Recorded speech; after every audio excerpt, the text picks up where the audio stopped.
Hey, how's it going guys? I'm Ryus and welcome to my channel. I hope you are doing well. Today I'm going to show you my take on Kyuumei Neko deck. This deck plays really fast and can finish the match before reaching level 3. I'm going to tell you guys straight away that I'm not the best aggro player, so I might make some misplays here and there. Anyway, let's get into the deck rundown, shall we?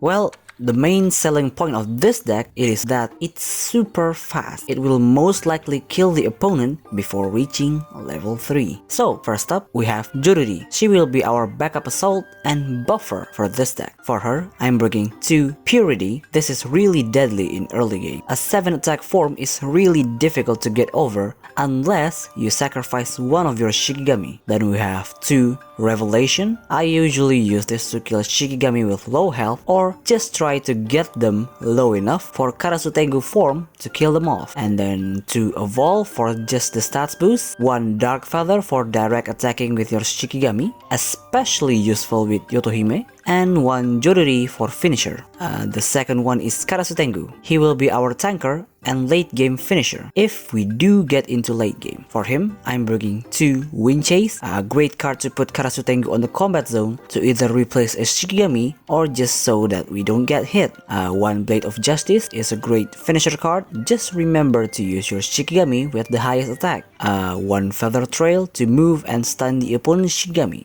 You can use it to drag the opponent's Shikigami that has annoying form and deal with them before doing anything else. You can swap this with another Blade of Justice depending on your playstyle. 2 Deadly Flock. This is a great card for tanking while also slowly reducing the opponent's Shikigami's health.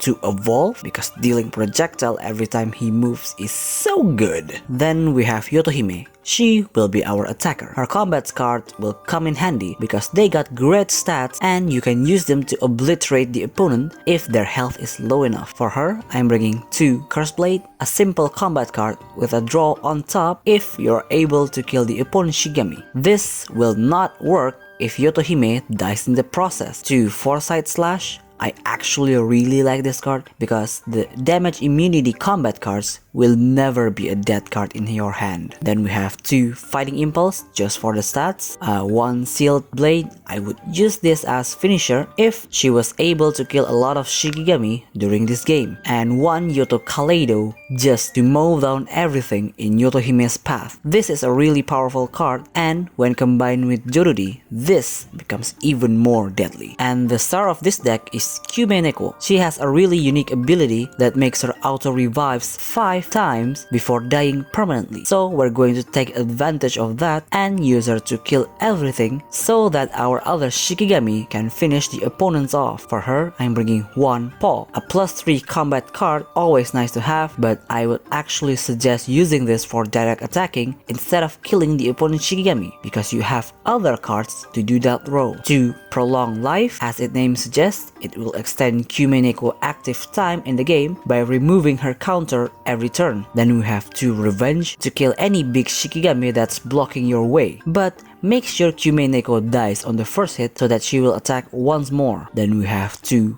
Cat Steps. If you can't bring the opponent's Shikigami using Karasu Tengu, then attacking them using this is also an option. And 1 Evolve. This card is actually really powerful and basically lets you attack the opponent's Shikigami until either Kyuumei Neko dies or the opponent's Shikigami dies first. Well, that's all for the deck rundown. Moving on with the replays. Our first match is up against Hitorima Aggro. Well, since we're both playing Aggro, let's see who can finish faster.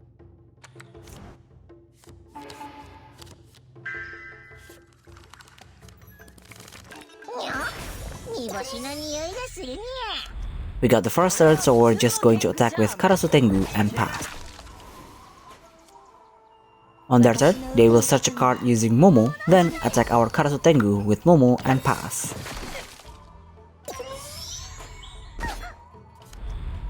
On our turn, because our hand is looking pretty heavy, we're just going to attack with Karasu Tengu and pass.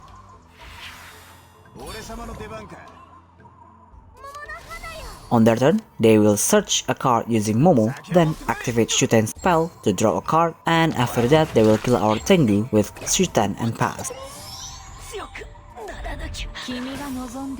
On our turn, we got nothing else that we can use, so we're just going to kill their Shuten with Neko and pass.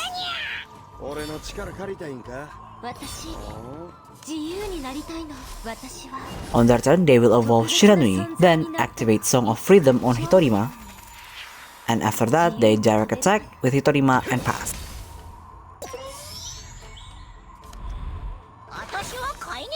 On our turn, we activate Revenge to attack twice with Kyuumei Neko,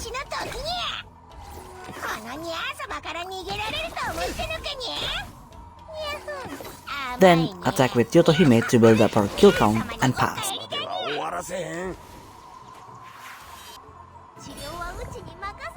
On their turn, they activate Momo Breeze to revive Hitorima, then kill our Yukihime. Then after that, they activate Song of Truth to reset their assault, then goes for another direct attack and pass.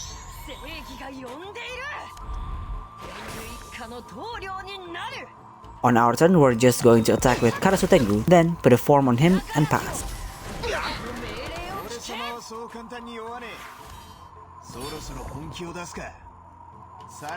On their turn, they put a form on both Hitorima and Shuten, then activate Assault Raid, killing our Karasu Tengu and pass.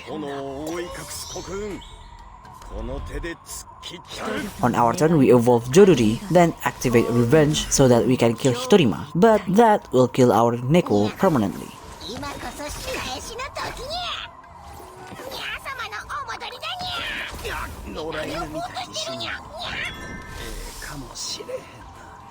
On their turn, they are just going to attack with Shuten and pass.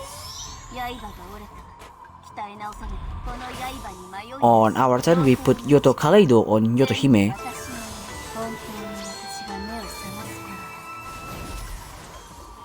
then activate Fighting Impulse to kill their Shuten and pass. On their turn, they will evolve Momo, then they will Suicide Run with Shiranui and pass.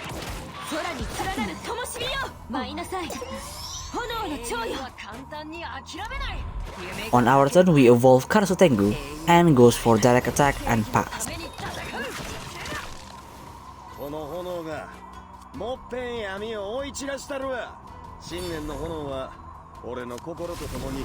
On their turn, they activate Hitorima's spell, giving them 4 attack and 4 shield rally, then put a form on Hitorima and pass.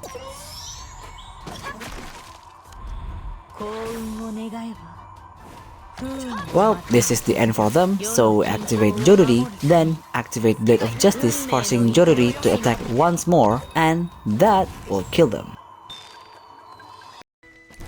Our second match is up against Yukihime deck with Menreiki. This one is pretty meta in the rank. This is much more viable than the full stun variant, but since they are playing late game, we can still beat them with speed. We get the first turn, so we just attack with Karasu Tengu and pass. On their turn, they will just put a form on Onikiri and pass. On our turn, we activate Foresight Slash because they definitely will counter that with Onikiri, then activate Cursed Blade to kill Onikiri and draw a card. After that, we activate Wind Chase to move Karasu Tengu and pass. On their turn, they put a form on Yukihime and pass.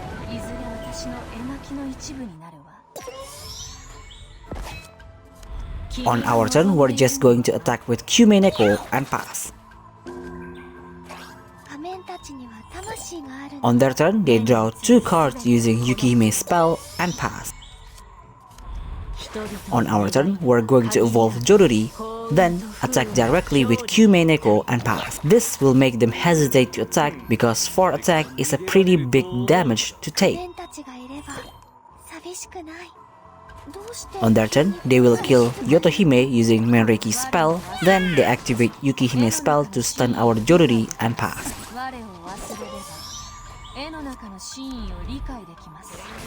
On our turn, we're going to put Deadly Flock on Karasu Tengu, then goes for direct attack and pass. At the end turn, dealing 1 damage to all of their Shikigami. On their turn, they activate Shishio's spell to increase their Shikigami stat, then put a form on Onikiri and pass. At end turn, they will stun our Kasutengu. Now, if they have Onikiri on the combat zone, this will not work, but since he is not, we activate Cat Steps to kill their Onikiri, then put Prolong Life on Kyuumei Neko and pass. On their turn, they will activate Menreiki spell to kill our Doruri and pass.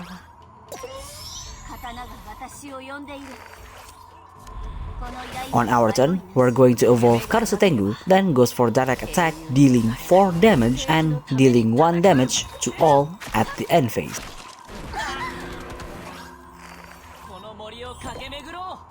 On their turn, they activate Antler Gore with only 4 charge. Then activate Menreiki combat card, killing our Karasu and pass.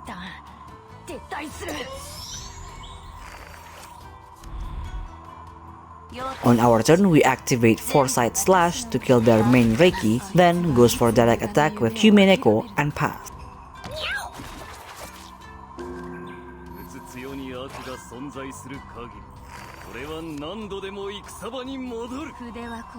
On their turn, they activate Shishio's spell to stun our Kyuumei Neko, then activate Yukihime spell to stun Yukihime, but our Kyuumei Neko will die of projectile first before getting hit by the spell, so she will only die once and then they will pass. Well, time to wrap this up. We activate Joruri, then activate Paul to finish them off.